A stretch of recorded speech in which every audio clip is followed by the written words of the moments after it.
ازاي تعملي الفول النابت في يومين اتنين بس، وازاي تبقى شوربته فاتحه وبالجمال اللي انتوا شايفينه ده، وما يقلبش على فول مدمس ولا يبقى غامق معاكي، وكمان هيطلع معاكي مزبد وطعمه حلو قوي قوي فوق ما تتخيلي.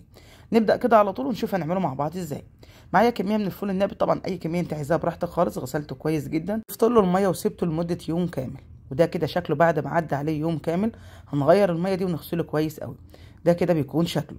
بعد كده هنجيب صينيه معانا وفوطه مطبخ تكون نظيفه، اكون مخصصاها للاكل بس. بغسل الفوطه بخليها منديه معايا بالشكل ده. وبعد كده بجيب الفول، طبعا بعد ما غسلته الاول صفيته من ميته خالص وغسلته كويس قوي. وبضيف الفول معايا بالشكل ده. هنغطي بقى الفول ده بالفوطه وهنسيبه لمده 12 ساعه. وبعد 12 ساعه اوريكم شكله بيكون عامل ازاي. ده كده شكله بعد ما عدى عليه 12 ساعه. هتشوفوا شكل الفول معايا بدأ ينبت معايا بالشكل ده. هنبدأ نعمل ايه بقى في المرحلة دي؟ بنغسل الفول الأول ونصفيه من ميته تماما. وبعد كده بجيب بخاخ مية وببدأ أندي الفوطة دي معايا. لازم الفوطة تبقى مندية على الفول. وهنسيبه تاني لمدة 12 ساعة. وهوريكم دلوقتي برضو شكله بعد ما عدى عليه 12 ساعة. ده كده شكل الفول معانا بدأ ينبت، بس طبعا لسه ما تنبتش بالكامل، والنبتة بتاعته لسه صغيرة. لازم ينبت يا جماعة، يكون حجمه على الأقل كده سنتي. فدلوقتي هنكرر اللي احنا عملناه، هندي برضو الفوطة معانا كده بالبخاخة. هنبدأ برضو كده نديها بالمية ونغطيه ونسيبه لمدة 12 ساعة تاني، واوريكم دلوقتي شكله هيكون عامل ازاي. ده كده شكل الفول معانا، طبعا خلاص يعتبر بدأ ينبت بالكامل. هنسيبه لمدة 12 ساعة كمان. طبعا انا بوريكم هنا ان انا بغسله الاول قبل ما بحطه في الفوطة.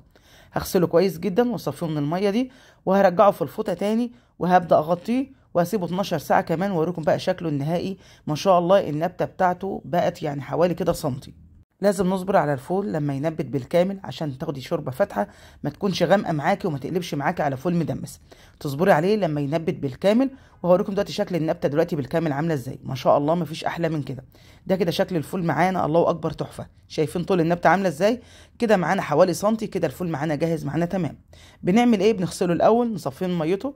لو عايزين نشيل كميه معانا في الفريزر، بحطه في اكياس بالشكل ده وبربط الكيس واشيله في الفريزر. طبعا تقدروا تعملوا كميه كبيره من الفول وتنبتوها تمام لو انتوا بتحبوا الفول النابت. انا عندي هنا في البيت بيحبوه جدا جدا. فتعملي كميه وتشيلها في الفريزر وتبداي تطلعي منها وتسويها على طول. بتكون سهله معاكي قوي، بتنفع في اي وقت. نعمل بقى دلوقتي كده مع بعض ألذ شوربه فول نابت. معايا كده فصين من الثوم مقطعهم شرايح، جزرايه، ورق لورا، بصلايه، عصير ليمونتين كبار، والملح طبعا بيكون على حسب الرغبه، كزبره جافه، كمون. وهضيف مكعب مرقه خضار لو متوفر عندك، بيدي طعم حلو قوي قوي. وهنضيف الفول بتاعنا، وطبعا بغطيه بالميه وارفعه على النار يستوي.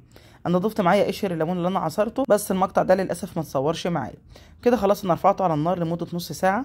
بعد نص ساعه ده كده بيكون شكله. هضيف له دلوقتي كده البصل الاورم الابيض. صراحه بيكون طعمه حلو قوي قوي فوق ما تتخيلوا.